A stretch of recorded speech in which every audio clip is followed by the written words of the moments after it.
اولاد ہے. اللہ تعالیٰ سب کو صبر جمیل عطا فرمائے. آمین. مائی صاحبہ کے حوالے سے جتنا میں نے سنا ہے اور ان کی شفقت پورے خاندان پر، بہت ہی خوش قسمت عورت ہے. نبی رحمت صلی اللہ علیہ وسلم سے پوچھا گیا یا رسول اللہ خوش قسمت کون ہے؟ تو آپ علیہ السلام نے ارشاد فرمایا جس کی عمر زیادہ ہو اور جس کے اعمال اچھے ہوں. سبحان اللہ. مائی صاحبہ کو اللہ تعالیٰ نے لمبی عمر دی تھی، غالباً 90 سال سے اوپر، 100 سال تک ان کی عمر تھی ماشاءاللہ. اچھے اعمال تھے، عبادت، تقوی، پرہیزگاری. یہ اس بات پر دلالت ہے کہ وہ خاتون بہت خوش قسمت ہے. خوش قسمتی کی ایک اور دلیل یہ ہے کہ اللہ تعالیٰ نے ایسی اولاد دی ہے جو مسجدوں میں امامت بھی کرتے ہیں، آگے کھڑے ہو کے نماز پڑھاتے ہیں. ایسی اولاد دی ہے جو مسجد میں قرآن ٹیچ کرتے ہیں. ایسی اولاد دی ہے جو نعت پڑھتے ہیں، صلاۃ و سلام پڑھتے ہیں. تو یہ ساری باتیں اس بات پر دلالت کرتی ہے کہ مائی صاحبہ بہت خوش قسمت عورت تھی. علامہ خالد عطاری صاحب نے فرمایا کہ اتحاد اور اتفاق کے حوالے سے، مائی صاحبہ کی شفقت کے حوالے سے، لیکن جو بزرگ ہے یہ مختلف پھولوں کو اکٹھا کر کے ایک گلدستے کی صورت میں رکھتے ہیں. واہ واہ کیا بات. پھول الگ الگ ہو اپنی خوبصورتی ہے، لیکن جب وہ ایک گلدستے کی صورت میں ہو، باغ کی صورت میں ہو تو اس کی خوبصورتی بڑھ جاتی ہے. بے شک. تو یہ بزرگوں کا کمال ہوتا ہے کہ وہ خاندان کو جوڑے رکھتے ہیں.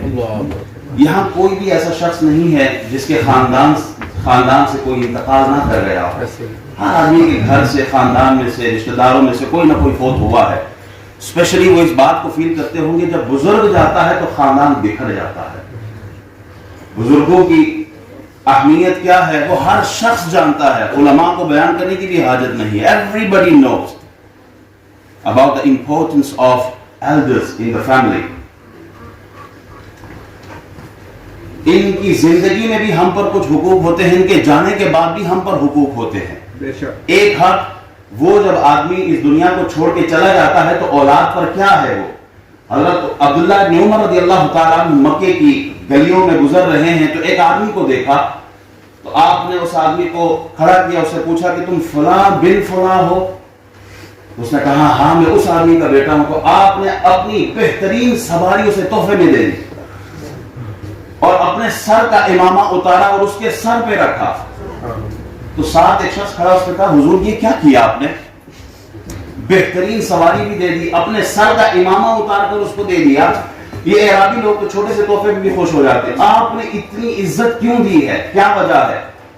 تو آپ نے جواب ارشاد فرمایا کہ نبی رحمت صلی اللہ علیہ وسلم نے ارشاد فرمایا کہ ماں یا باپ کے دنیا کے چلے جانے کے بعد اولاد کے لیے سب سے بڑی نیکی یہ ہے کہ وہ والدین کے بھائیوں کے ساتھ، رشتہ داروں کے ساتھ، دوست احباب کے ساتھ صلہ رحمی سے پیش آئے، عزت کے ساتھ پیش آئے، محبت کے ساتھ پیش آئے.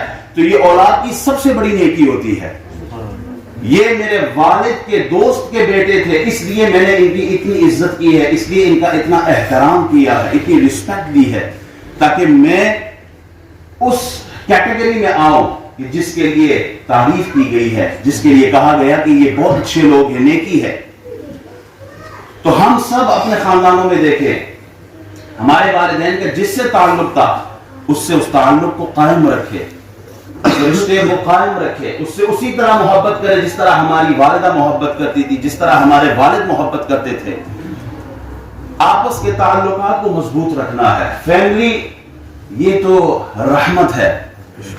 ماں کا احترام ایک دن کے لیے نہیں ہے. مدر ڈے ہمارا ہر روز ہی مدر ڈے ہوتا ہے. اسلام نے تو یہی کہا ماں کے قدموں کے نیچے کیا ہے؟ جنت ہے. باپ کی رضا میں اللہ کی رضا ہے. ہم ہر رشتے کو نبھاتے ہیں، ہر رشتے سے محبت کرتے ہیں. نبی احمد صلی اللہ علیہ وسلم کی تعلیمات رشتہ داری کے حوالے سے، ایک دوسرے کو برداشت کے حوالے سے، ایک حدیث سناتا ہوں، اس کے بعد انشاءاللہ اجازت. نبی رحمت صلی اللہ علیہ وسلم ارشاد فرماتے ہیں کہ میں قسم اٹھا کے کہہ سکتا ہوں، میں قسم اٹھاتا ہوں اس بات پر کہ مال دینے سے، صدقہ کرنے سے مال کم نہیں ہوتا. آپ اللہ کے راستے میں دے، آپ کا مال کم نہیں ہوگا، اس میں برکت ہوگی. کوئی آپ کے ساتھ ظلم کرے، کوئی آپ کے ساتھ زیادتی کرے، آپ بدلہ نہ لے بلکہ آپ صبر کرے، اللہ تعالی آپ کو عزتیں عطا فرمائے گا. سبحان اللہ. آپ تیسری بات، آپ عاجزی انکساری کریں، ڈاؤن ٹو ارتھ رہیں، اللہ آپ کو اور بلند کرے گا. یہی اسی حدیث کو لیجئے، اگر کہیں پر آپ کے ساتھ کوئی زیادتی ہوتی ہے، آپ اس حدیث کو سامنے رکھیں کہ اللہ رسول کی محبت کی خاطر، اللہ کی رضا کی خاطر میں صبر کروں گا، اللہ اور عطا فرمائے گا، اللہ اور عزت عطا فرمائے گا. اگر کوئی زیادتی ہوتی ہے، یہ جو حدیث میں نے سنائی ہے اس کے پس منظر، پچھلے دنوں یہاں ہمارے ایک ساتھی کی کال آئی ہے، وہ انڈیا یہاں اس یونیورسٹی میں پڑھ کے گئے ہیں، انڈیا کے تھے. 10 سال پہلے جب وہ یہاں پڑھتے تھے، ان کی کال آئی کہ حضرت والد صاحب کا انتقال ہوا. نظام قمر الدین نام ہے غالباً ان کا. والد صاحب کا انتقال ہوا. ہم 6 بھائی ہیں، 4 بہنیں ہیں. ہم بھائی آپس میں جائیداد پہ لڑ پڑے. اس کا اثر والدہ پر ہوا. والدہ بہت کمزور ہو گئی، بیمار پڑ گئی، لیکن بھائیوں میں وہ تناؤ تھا. یہ والدہ جب کورونا کی بیمار ہوئی، کورونا ہوا ان کو، تو بھائیوں کو احساس ہوا کہ کہیں ماں بھی چلی نہ جائے اس طرح. تو ہم بھائیوں نے آپس میں صلح کر لی تاکہ ماں راضی رہے. لیکن اتفاق دیکھے کہ ماں چونکہ کورونا میں تھی اور وہ کوما میں چلی گئی، ان کی ڈیتھ ہو گئی، ان کو پتہ بھی نہ چلا کہ ہم بھائی ان کے لیے خوش ہو گئے ہیں. تو میں کہتا ہوں، کیا ضروری ہے کہ گلے ملنے کے لیے، آپس میں محبت کے لیے ماں کو مارنا ہی پڑتا ہے؟ کیا پہلے گلے نہیں مل سکتے؟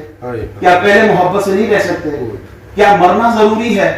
اگر یہی محبت ماں کی زندگی میں دکھا دے تو شاید ماں مزید خوشیوں سے زندگی گزار لیتی.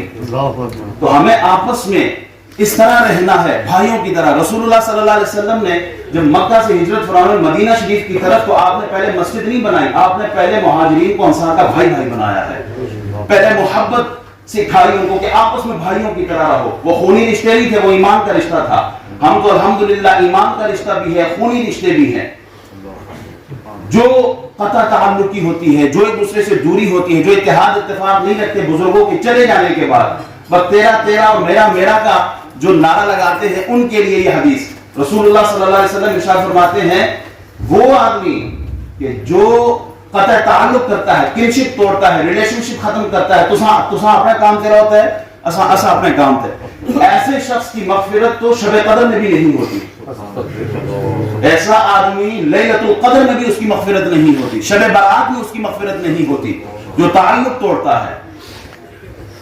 ہم سوچیں اپنے گریبانوں میں جان کے کہ کہیں ہماری وجہ سے کسی کی دل آزاری تو نہیں ہو رہی، کوئی ناراض تو نہیں ہو رہا. اللہ اور اس کے رسول کی خاطر ایک دوسرے سے محبت کرے، ایک دوسرے کو معاف کرے. موسیٰ علیہ السلام نے اللہ کے حضور سوال کیا، اے اللہ کون ہے جو سب سے زیادہ محبوب ہے؟ Who is the most beloved person in your court, in your sight? اللہ کون ہے آپ کے نزدیک سب سے زیادہ محبوب؟ تو اللہ تعالیٰ ارشاد فرماتا ہے، من اذا قدر غفر، جو قدرت کے باوجود معاف کرے. تو یہ اپنے اندر یہ صفت پیدا کریں کہ ہم قربتیں پیدا کریں، خاندانوں کو جوڑیں، آپس میں محبت. جو بھی شخص اللہ کی رضا کی خاطر حق پہ ہونے کے باوجود معاف کر دیتا ہے صرف رشتہ داری کی خاطر، اللہ فرماتے ہیں میں اسے جنت عطا فرماؤں گا. اللہ ہم سب کو اتحاد اتفاق کے ساتھ زندگی گزارنے کی توفیق دے. مائی صاحبہ کی مغفرت فرمائے اور ان کے درجات بلند فرمائے.